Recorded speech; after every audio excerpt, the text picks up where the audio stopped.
पिछले वाले वीडियो में एक टॉपिक छूट गया था गुरु, जिसका मैंने शुरू में जिक्र किया था। इस वीडियो में मैं आपसे गुरु के ऊपर ही बात करना चाहूँगा। जब हम संसार में आते हैं तो हमारे इसमें कोई दो राय नहीं है, प्रथम गुरु हमारे माता पिता होते हैं। माता पिता के बाद जब हम पढ़ाई के लिए जाते हैं, स्कूल में जाते हैं, तो हमारे वह दूसरे गुरु होते हैं। और जैसे जैसे हमारी विद्या बढ़ती जाती है तो वहाँ पर हमारे गुरु की संख्या भी बढ़ती जाती है। तात्पर्य इस बात का है कि इंसान के जीवन में गुरु का उतना ही महत्व है जितना महत्व उसके अन्य चीज़ों का है।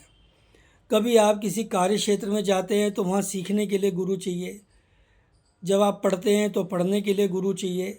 तो कई लोग सवाल उठाते हैं कि ये जो गुरु शब्द है, जिसको कई भाषाओं में उस्ताद, कई भाषाओं में सर और कई भाषाओं के अंदर हम और भी कई नामों से जानते हैं, ये क्यों ज़रूरी है?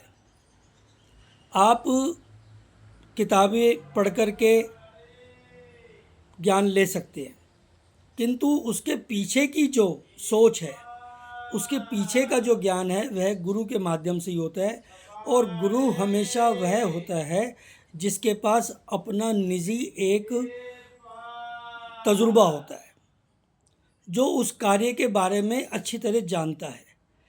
फॉर एग्ज़ाम्पल कि आपने इंजीनियरिंग करी, आपने चाहे कंस्ट्रक्शन के क्षेत्र में, मोटर पार्ट्स के क्षेत्र में, किसी भी क्षेत्र में आपने इंजीनियरिंग करी। इंजीनियरिंग की बुक्स बाज़ार में अवेलेबल है। आप कॉलेज में जाते हैं, टीचर भी, प्रोफेसर भी आपको उसी बुक से पढ़ाता है, किंतु उसके साथ साथ जो वो प्रैक्टिकल होते हैं और उन प्रैक्टिकल्स को करने के बाद जो रिज़ल्ट आते हैं, वो रिज़ल्ट खराब या सही क्यों आए हैं, उसकी वजह वह अध्यापक, वह प्रोफेसर, वह गुरु ही बताता है। क्योंकि रिज़ल्ट के ऊपर जो अधिकार है वो हमारे अध्यापक या गुरु का ही है। तो गुरु शब्द को बशर्ते किसी बैकवर्ड या किसी गलत सोच से ना लेकर के आप उसको ये मान लीजिए कि गुरु हमारे को जीवन जीने की पद्धति सिखाते हैं। जैसे कि पालन पोषण किया, आप बड़े हुए, शिष्टाचार सिखाना, खाने की सभ्यता सिखाना, चलने का तरीका सिखाना, बैठने का तरीका सिखाना, ये सब माता पिता और आपको स्कूल के गुरु सिखाते हैं। हमारा धर्म सिखाता है। हम कुछ चीज़ों को देख कर के फॉलो करते हैं और कुछ चीज़ों को सुनकर और कुछ चीज़ों को किसी के टोकने या कहने से फॉलो करते हैं, और उससे ही हमारे जीवन की पद्धति बदलती है। हम हर क्षेत्र के अंदर कहीं ना कहीं किसी से कुछ सीखते हैं, और विश्वास मानिए जिससे आप कुछ सीखते हैं वह एक गुरु की हैसियत रखता है, और उसको सम्मान देना आपका फ़र्ज है, क्योंकि उसने जो आपको दे दिया। एग्ज़ाम्पल मान लिए कि माता पिता ने आपको भोजन खाना सिखा दिया, डॉक्टरी आपने पढ़ी तो एक अध्यापक ने आपको डॉक्टरी सिखा दी, तो उसके सिखाए हुए मार्ग पर चल के आप आजीविका कमाते हैं। तो आपने अगर उस समय कुछ हज़ारों में, लाखों में, 100 रुपये में या किसी भी तरह का उसको दान अनुदान दे करके जो आपने पुरुषार्थ दिया, उसका तात्पर्य ये बिल्कुल नहीं है कि वह गुरु, वह अधिकारी आपके उस पुरुषार्थ के लिए आपके साथ कार्य कर रहा है।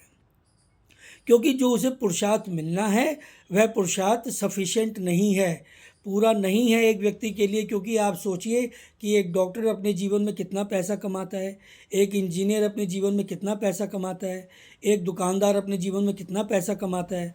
अब उस दुकानदार को दुकान पे जिसने बैठाया वो उसके पिता भी हो सकते हैं, वह उसका कोई शुभचिंतक भी हो सकता है, और वह उसका अपना निजी तौर पे ख़रीदा हुआ सामान भी जगह भी हो सकती है। किंतु उसका तरीके को सिखाने वाला जो भी व्यक्ति है, उसको आपने क्या दिया और कितना दिया और जीवन में आपने कितना कमाया, इसका कोई भी मापदंड नहीं हो सकता। इसलिए जिसने भी आपके जीवन में आपकी मदद करी, आपको पढ़ाया या लिखाया, आपको तरक्की का रास्ता दिखाया, आपको कोई हुनर दिया, उसकी रिस्पेक्ट कीजिए। धन्यवाद, नमस्कार।